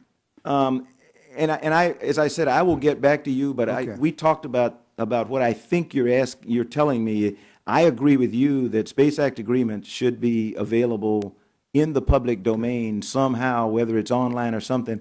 And we actually talked about this the other day, because in the small business realm, anybody can go online, can go on the NASA website, go to the small business drop-down, and they can see every single small business contract that NASA has, whether it's at a center or anywhere, and when that's going to expire and what it is, so they can decide whether or not, they can plan ahead as to whether or not they want to bid on it. We won't have anything like that with a Space Act agreement, because Space Acts are generally unique to the person in NASA. But I'll get back to you, sir. I think we can do this easy. My understanding is that Space Act agreements with foreign entities are reviewed by the State Department when those agreements are considered significant and are intended to be binding under international law. Does that mean that some foreign Space Act agreements, such as those, quote, not deemed significant, do not receive State Department review? Sir, I will verify what I'm about to say. My understanding, since everything I do with an international is considered a treaty, something that I treat very seriously, and I include Space Act agreements, I think anything that we do with a foreign entity, any agreement that we make with them, goes through I can't remember what the number of the process is, but it goes through the State Department review process. We have an example of a Space Act agreement that's waiting to be signed now, and considered to be small and insignificant, but it went through State Department review. Okay, And frequently they go through the entire interagency process to make sure that we're not stepping on DOD's toes or anything else. If you But could I share will that get with the back to you committee. on that. Okay. Yes, sir. Cost control. GAO recently found evidence of improvements in NASA's adherence to cost and schedule goals among all current projects other than James Webb. To what do you attribute this improvement, and do you believe it's sustainable? Mr. Chairman, I disagree with that statement. That statement is not accurate in its entirety. The James Webb Space Telescope for the last 2 years has been under control both in schedule and cost. In fact, they're a little bit ahead in schedule, and I'm not certain what is meant by other than the James Webb Space Telescope. We have instituted processes like joint confidence level. Well, it was actually a congratulatory, complimentary question. I know it's intended to be, sir, but they make it's not a. I know GAO is looking at the, but go ahead. Yes, sir. Go ahead. It is not a complimentary comment about the James Webb Space Telescope. That is a very, very complex project that is, it's going to revolutionize everything. I understand. That's why we as a We committee all worked support it. very Yeah. hard, and I promised you and Senator Mikulski that we were going to get that program in order. It has new management. Northrop Grumman put new management in place. We submitted a revised cost and schedule profile, and we're living up to that. So when somebody says other than James Webb, I just have to say, what do you mean it's not living up to what it was supposed to do? Well, I'll give you the telephone number of the Yes, sir. people that wrote the question, I got and it. we can I got talk. it. Yes, sir. Last year, NASA requested a significant budget increase for the James Webb program, despite the fact that it is literally billions of dollars over budget, and that may be the reason. At the same time, NASA canceled the GEMS astrophysics project because it was at risk of going over budget by $45 or $50 million. I think this highlights a significant difference in the way that large and small projects are treated by NASA, with the larger, riskier, more expensive projects being given more flexibility on cost, schedule issues than smaller. Do you agree? I understand the question now, and it's sort of like, is James Webb too big to fail? And that's not the case. I made a promise to this Congress, both House and Senate, that we would keep James Webb on cost and on schedule, and if it violated that, there is a limit beyond which it will not go. But we really It's couldn't not cancel doing that. James Webb. I mean, it would be tough to cancel James Webb now. It would be. For me, if something went wrong with James Webb that caused it right now to have a dramatic change in its cost or schedule, meeting its cost or schedule, that means we have met a significant technical challenge that we didn't anticipate. So it may be something that evaluation says we cannot possibly overcome. So nothing's too big to fail. I would not waste the taxpayers' money if I found out that there was something unknown, and I can't even, and this is like the 1,000-year asteroid hitting Earth that I tell you don't worry about. If we reach a point where James Webb begins to overrun again and it gets significantly over or it gets significantly delayed, it means we have met a technical challenge that we did not anticipate, and that would be something that we would have to evaluate and say, is this worth trying to salvage this? I don't anticipate that. I don't want to panic anybody. I don't anticipate that The happening. presses, they're all writing back. Yes, there. sir. Well, they need to understand what I'm saying. I know they like to write that stuff, but I'm not talking doom and gloom. I'm saying James Webb is an incredible story. I have 2 years now of data that says the program has been on cost and on schedule, and we're buying down margin all the time. So if something changes, it means we've had something happen that we really didn't anticipate. Okay. And that's always possible in a development program. Sure, I understand. GEMS, the other example, GEMS was a cost. It had a very defined cost ceiling. It's a small project, and so that's not. I don't put that in the same category as the James Webb Space Telescope. GEMS was not something that was going to have a dramatic impact on humanity. It was a very good project, but technically it had some challenges that we just figured it cannot overcome those technical challenges within the funding guidelines that we agreed. And so that, for me, was a relatively, I didn't make the call, but it was a good call, and I thought it was a pretty easy call. Okay. Yeah. Fiscal year 2013 funding implementation. In discussions following the submission of the Sequestration Transparency Act, NASA told us that it would apply sequestration equally to each appropriated amount, but not necessarily to each program and project contained within those amounts. That approach looks inconsistent, however, with a statutory requirement to apply sequestration to each program, project, and activity. How does your sequestration implementation plan address the statutory requirement? I think we're in compliance with the statutory requirement to apply the 5% cut across the board in each directorate or program. I think I'm not going to guess what they're talking about. But I think we are complying with the statutory requirement in terms of with reference to sequestration. If I can get an example. Yeah, basically the next question, it's that you could be using this to go after, and let me ask you the question, some congressional priorities that we were talking about earlier. So can Congress and the administration have different views about the appropriate funding levels for several major NASA programs? And as you know, I was out of the room voting, but including planetary science, Orion, SLS. Yeah. Can you assure the committee that the administration will not use sequestration as an opportunity to implement selected cuts to congressional priorities? How will you incorporate congressional input into your decision-making about where and when to reallocate funds as a result of sequestration? So that's Yes, sir. And because maybe I'm naive, I don't view anything as a congressional priority or an administration priority. When the Authorization Act was signed by the President in 2010, that established what I mentioned were three big priorities. That it's actually more than three, but I lump the International Space Station, commercial crew and cargo, and technology transfer to technology development together. So I think in at that particular time, we agreed that those five things were priorities for the agency. And what we have done is we've tried to wall them off such that whenever a cut had to come, whenever the administration asked me for a 5% cut or a 2% cut, I don't go and look at SLS or MPCV or commercial crew or the International Space Station. It has to come from somewhere else. Now, purist people in the science community will say, yeah, but you're putting programs in jeopardy because you won't take a cut from James Webb. Well, James Webb is a joint priority it is a national priority established by the 2010 Authorization Act. So they're absolutely right. I am not going to go in and take money from James Webb to make something else whole because I promised the President and the Congress made an agreement that we would not do that. And so we're not doing that.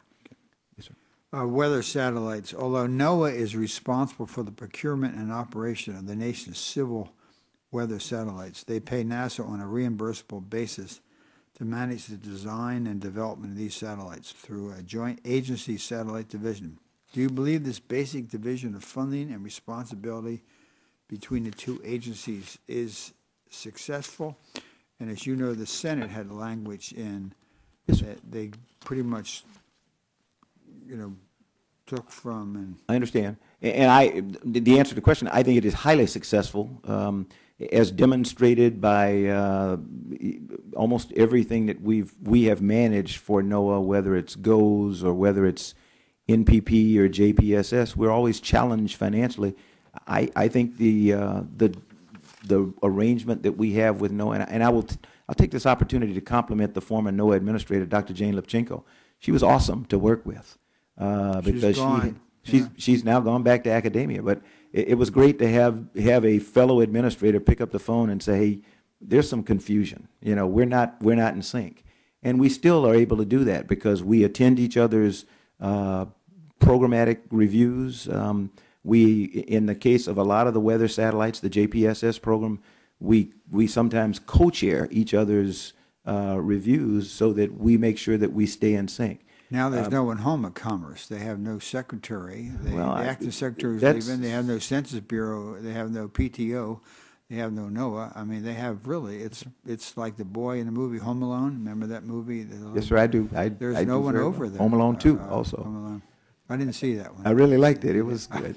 I didn't see. I forget which one's Christmas. Yeah, but I think one was Christmas. Yes, sir. Okay, because do you want to comment? I'm not About the Senate? About the Senate language. Did you like that or dislike that? I haven't had a chance to sit down face to face with Senator Mikulski, but if the Senate decides and you all agree that we should take weather satellites, we will do that and we'll do a great job. The point that everyone should understand is the coordination that goes on right now in terms of getting that satellite or that system turned over to NOAA for the operational phase will not change. They are the weather people and the weather service, and they do an incredible job. But would there be savings because in essence, one becomes a little bit of a middleman. Would there be savings? Congressman, we'd have to go back and, if that were the direction of the Congress, that NASA take acquisition of weather satellites from NOAA, and we take it all the way through development and delivery, we would do that. I'm not, I'm a middle of the road guy. I do what you all tell me to do. But I would make it very clear to people that I think it would be a mistake for NASA to try to take on the job of becoming the weather service. We don't do that. We could learn, but we don't do that. My concern about any movement of responsibility from one agency to the other is who defines the requirements for the new system. If NOAA is defining the requirements and I'm responsible for developing it, we're probably going to have a problem. So I would like to have very clear lines of distinction. If a decision is made to change the way we do business today, it would just require us to get together with NOAA and all of you in the Congress and at least understand how you want us to implement this change. We can make anything happen. Okay. I'm not lobbying for anything. Diana, why? See, she's excess property. 2 weeks ago, NASA released a notice of intent to have an external party lease renovate and reuse Hangar 1 and potentially the rest of Moffett Airfield at the Ames Research Center. It's become a little controversial here. Both of these properties have previously been identified as having no current or future NASA purpose. So why is it acceptable to lease them instead of reporting them as excess? Mr. Chairman, what I did was after years of deliberation and trying to reach an agreement, I asked the GSA, the government's landlord, if they would come in and take over the evaluation of this process for us and run it. And I was advised by GSA that the most expeditious way to get NASA out of the business of running an airfield and paying all of its cost is to let them go out and see if there is a private entity or another government entity that would be willing to take that responsibility off our hands. It is a multi-year process to access something, and so I did not want to have to wait for that multi-year process and continue to pay for something that I'm not using right now. So GSA recommended that we go through what is called the notice of intent to let everybody in the communities know what it is we want to do. That we want to open the book and say, anybody who wants to use this facility and for something that we can relate to stuff that NASA does, and in the process wants to reside the hangar because it is such a historical landmark to the community out there, we'll offer it. And then we'll come out, I will go out and meet with the community, tell them how we intend to affect this process, and tell them that as a taxpayer, they're going to actually benefit because NASA will no longer be paying for the operation of the airfield or for the maintenance of the hangar or other things. So that's the way that I was able to do that. There was some controversy, and I gave the IG a letter with regard to that, and I don't know if he shared it with you. Mr. Chairman, as you know, if you're talking about land and facilities, there is always controversy. I am almost there. I'm glad that Mr. Culberson came back. I am oh so close to having the ArcJet facility from the Johnson Space Center delivered to the Ames Research Center because that's where it should be as we look for more efficient, effective ways to do our job. And Mr. I just wanted to make sure that he was here when I said that in case he wants to shoot me. Make sure the spies are not involved out there, though, with it. Yes, I got you. There are some questions on the Space Launch System and Orion, I think you've covered it. We will submit them for the record. Yes, sir. To get you. And I'm going to just go, and I'm going to come back to you if you have more. Commercial crew, NASA's current round of commercial crew development is being executed via Space Act agreements with a base period lasting through the middle of next fiscal year and optional milestones leading all the way to a crewed flight demonstration. Is it still NASA's intention to award FAR-based contracts for development and certification work beyond the base period? Yes, sir, it is. And in fact, we have actually already entered the FAR process for, we have a contract, and it just so happens, we were very lucky that the three companies that are the Space Act agreement companies in developing the capability to take crews to orbit are the three companies that also now are bidding for the contract to put together a plan that will show us how they intend to meet our requirements, that will give us all of their hazard reports, and so each of them is now working under contract to do that. That buys down the risk that we, because I extended the period of utilization of Space Act agreements. This is not what we were supposed to originally do. You were very gracious, and the committee was very gracious in allowing us to keep three competitors when you really wanted to go down to one, so I'm appreciative of that. But we have to have a competition where we go down to 1.5 or 2 or whatever. When do you see it going to 2? When do I see us going to 2? We intend to put a request for proposal on the street this summer, and you will probably get a selection, a down select, and that will either be to 2 or to 1 or to 1.5. It is budget dependent. By the end of this year, then? You won't see the selection announced before the middle of next year, 2014. That's what we said. That's when we get to phase 2. And I'll go back and double check, but I think that's right. I didn't see Diana frown, so I think that's right. In previous conversation about the program's out-year funding needs, and you referenced it earlier, NASA has indicated that an appropriation of more than $800 million annually will be necessary.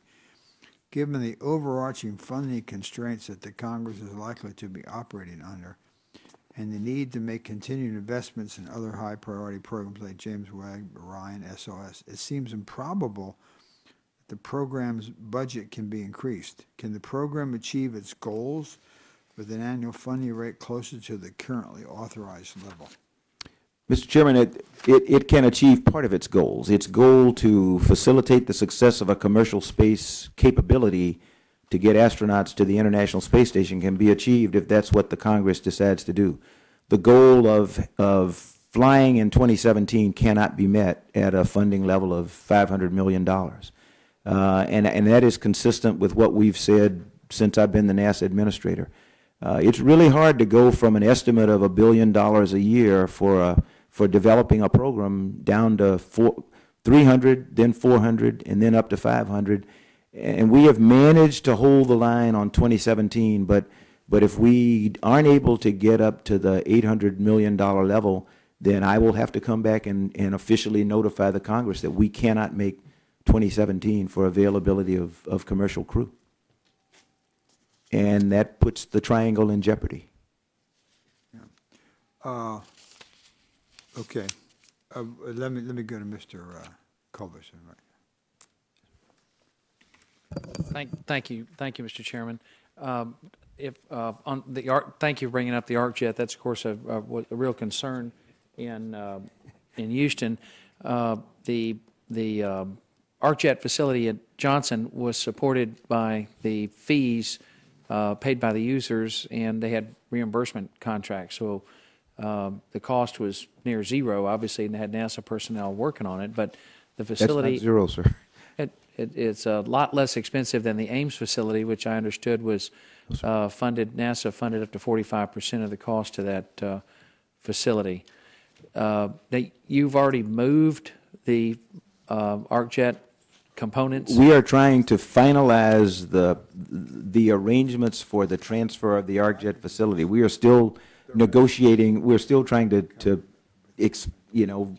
reach consensus, I guess is the right word, with the Congress, that every time we get another question that says don't do anything until we get this question answered, that is the right thing to do, and it is something I intend to do. And you know, if it's the last thing I do as the NASA administrator, which it may be, we cannot continue to have duplicate facilities. I fully understand what the people at Johnson Space Center say. They like doing that. You know, they're really good at it. We don't need 2 ArcJet facilities. Right, but that one was supported by fees paid by the users. Congressman, I can get back to you a comparative cost for maintaining 2 ArcJet facilities, even when one, I mean, you know, and then show you what it would cost to have it out at Ames, 1 facility. Okay. And I think you'll find that there is a savings. Okay, you know, it's just, I would be interested in seeing it. The folk at Johnson Space Center, we have other programs and projects for which we need the bodies. And if the body is maintaining an ArcJet facility that I could, you know, transfer out to the Ames Research Center and get it done, then there are more things that we can do at Johnson that they would really like to do. And obviously, all of us in the committee support you making best use of our taxpayers' hard-earned dollars. Yes, sir. And I look forward to seeing the analysis. We'll get It's there. hard not to be a little skeptical as a Texan when the Obama administration, I know that wasn't necessarily you, but the Obama administration would not send one of the space shuttles to Houston, Texas, the Johnson Space Center, the home of the manned space program, and sends it instead to New York City or California. I mean, that's deeply offensive, and there's a pattern of behavior. It's not you, sir. I'm not picking on you It's me. necessarily. No, so, but let me tell you, there's a pattern with the Obama administration. We vote wrong, and all sorts of things get moved out of Texas. I am a person, I think the chairman will tell you, I want to make sure that everybody understands who's responsible for what.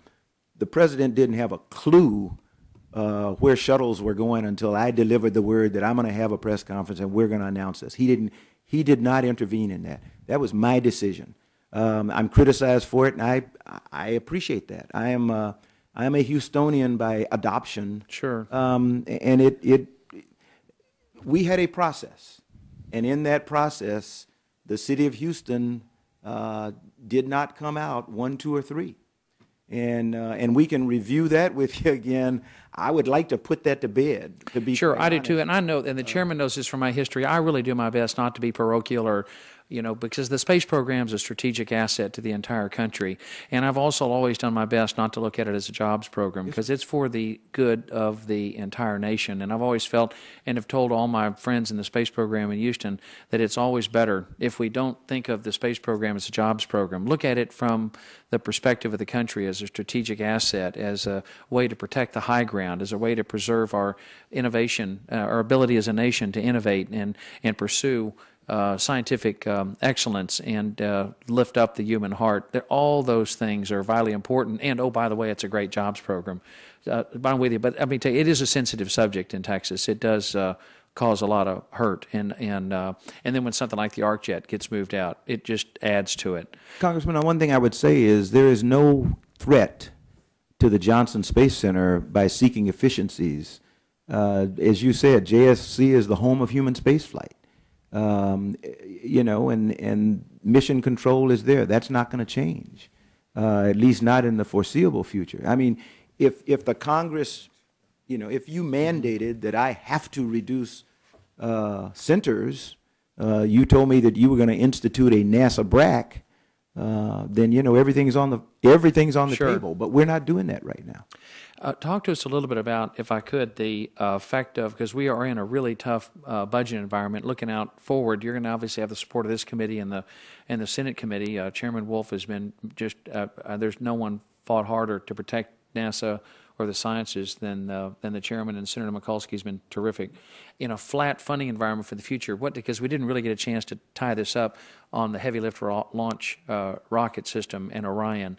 What does that flat funding profile for the future mean for the NASA's ability to get a heavy lift rocket and the Orion capsule operational? As I mentioned before, for the foreseeable future, unless sequestration goes for 10 years, we have planned the priority programs, the SLS, MPCV, International Space Station, Commercial Crew, and Technology Development, along with the James Webb Space Telescope, to fit a flat funding profile. What I would love to be allowed to do inside that flat funding profile is give the teams the opportunity to move funds around as they need to keep the phasing of availability of things going. An example would be, because we are under a flat funding profile, and there was more money than we needed for the development of MPCV, MPCV will probably be ready before it's ready to fly, because we had to spend money when we had it, and it's a little bit ahead, even in spite of the fact that we had a crack, and we had to deal with that. But there is a launch schedule, a launch availability due to everybody else using Cape Canaveral, and we're using a Delta IV, and so the availability of the launch vehicle and the pad, if we had had flexibility, we could have shifted the funding from MPCV maybe to construction of the B-2 test stand to facilitate the SLS staying on schedule. That's all I'm talking about when I talk about funding flexibility inside the programs. We're not talking about taking money from a program. In the end, you know, the calculus is, in the end, the area under the curve will be the same. We will spend the same amount of money on SLS, the same amount of money on MPCV. It's just that we are phasing it such that we deliver things when they're needed, not when the money is available. That's not an efficient way to do things. So you anticipate that the heavy lift launch rocket will be available we'll do your first test flight and then have it available to launch operational when? It will be available for the first flight in 2017. For its first test. Right. And that was a technical constraint. That you could have given me tons of money. I just don't think we could have accelerated that 2017 date. Its next, you know, the human flight will be 2021 or so. That's something that, you know, if we're allowed to be flexible, we might be able to do something. I don't know. Well, it's a spectacular vehicle for the Europa mission, and I'm going to give you this. I'm going to give you this for the record. This is why Europa is so important. In one graphic, it's got 40% more water than the Earth. Yes, sir. Heat. It's probably salt water, and it's been oxygenated for billions of years. Almost certainly that's where we're going to discover life. That's why it's been such a top priority of the Cadle survey. Thank you, Mr. Chairman. Yes, Thank you, Mr. Bolden. We're going to kind of end because I think we're coming up to another vote. Just to wrap up, one, the letter last year said you went for Chinese nationals from, it was June of 2012. In less than a year, you went from 156 to 192. If you would furnish the committee what centers they are in. Yes, sir. We'll do that. And in fact, I will do that, sir. I think in the packet that we delivered, we break it down by center, but I will go back and verify that. Okay. And we just delivered that last night. Okay.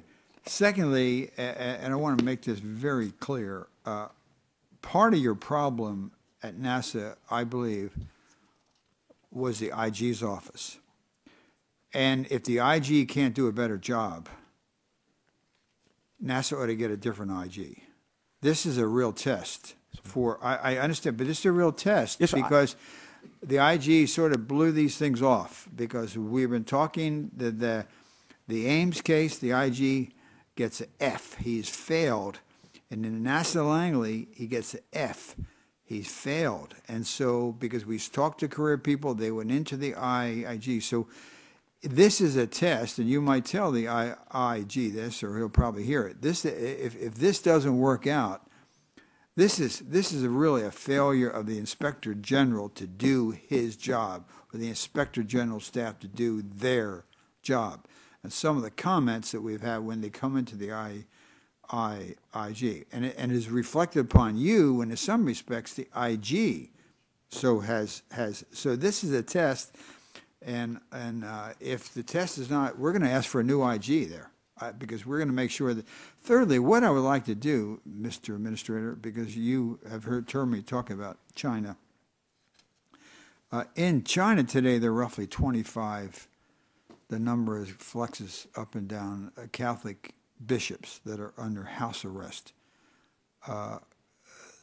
Congressman Chris Smith took Holy Communion from Bishop Sue. Chris led the delegation in Rome for the new Pope, St. Francis.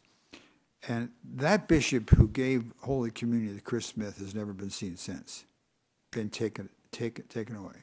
The Bishop of Hong Kong was by to see me, telling me the persecution of the Catholic Church. After the Pope was appointed, the Chinese government just literally said pretty tough things with regard to the Catholic Church within the last two weeks. Secondly, there are several hundred Protestant pastors that are in jail, house church people that are in jail. More Chinese people come through my office than probably any other office up here on Capitol Hill. All of the dissidents, the Chinese people are wonderful people. The blind activist, Chen, who is up at NYU, was by to see me a week and a half ago.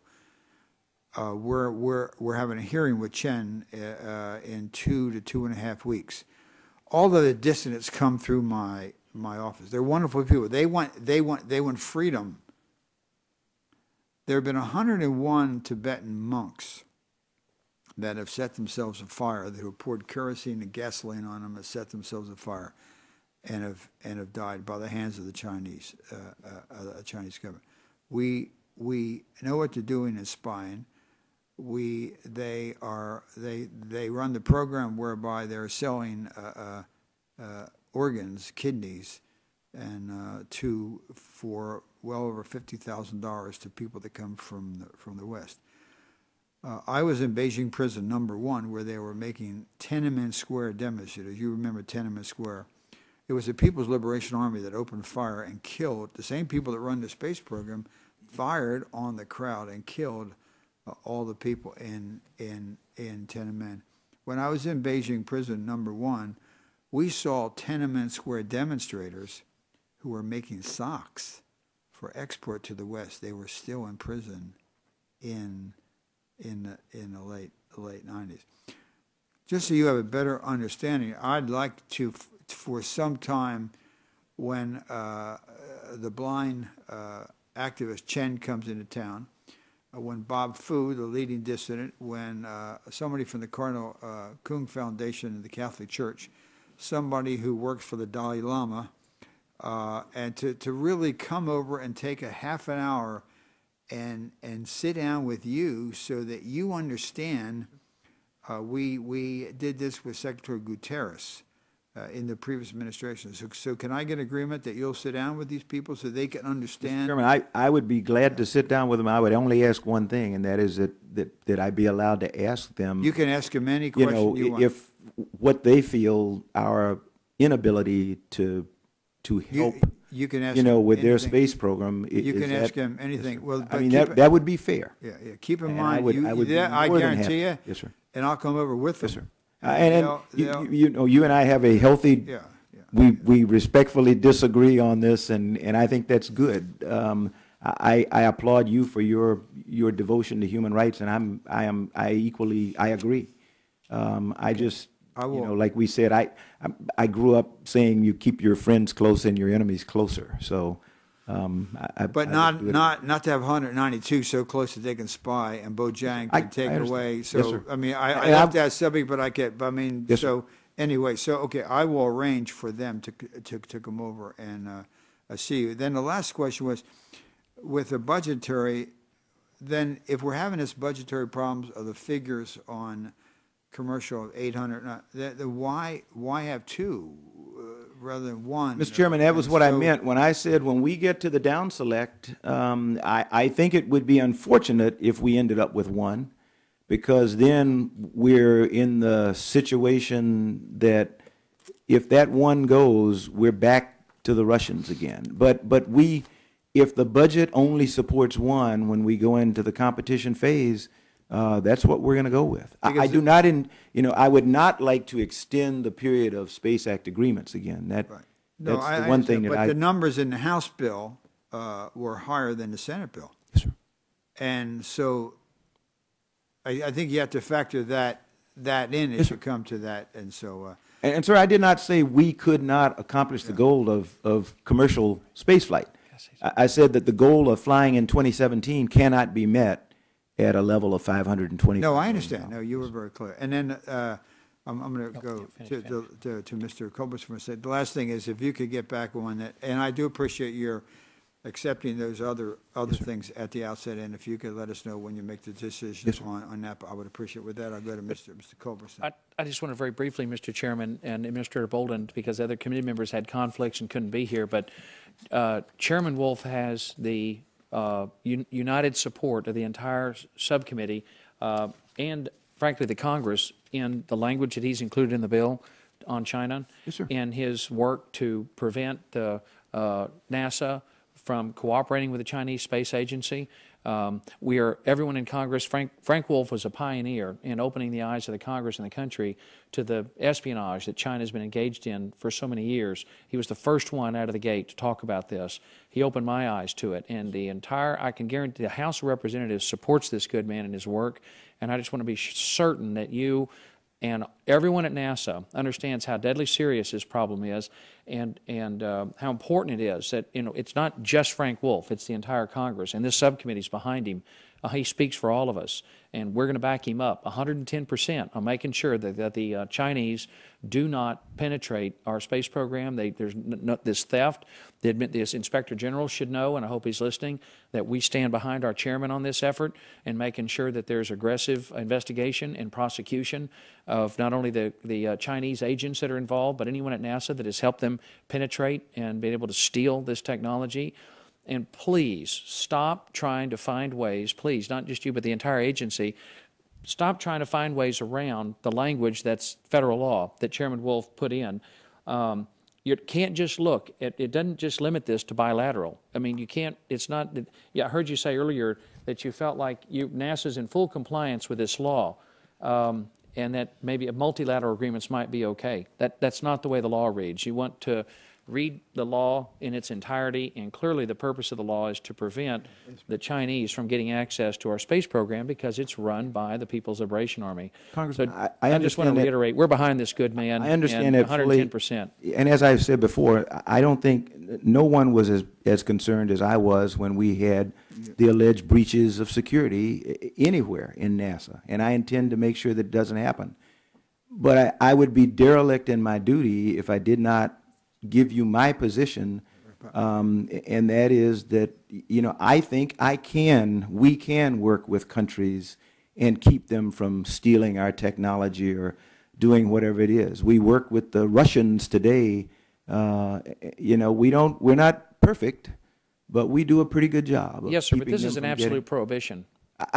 Congressman, I said I agree 100%. I think we are complying, and if we're not, then it is my intent to make sure that our staffs get together again, because you said just now, there is obviously something that I am not understanding correctly.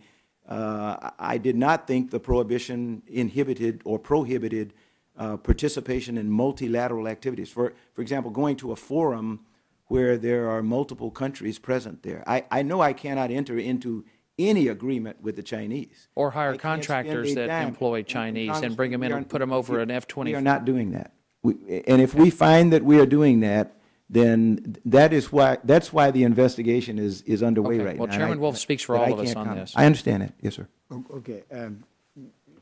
Okay. Thank you very much. Thank you, sir. Thank you, Mr. Chairman. Here's adjourned. Yes, sir. Thank you very much. Yes, sir. Yes, sir. Yes, sir. Thank you.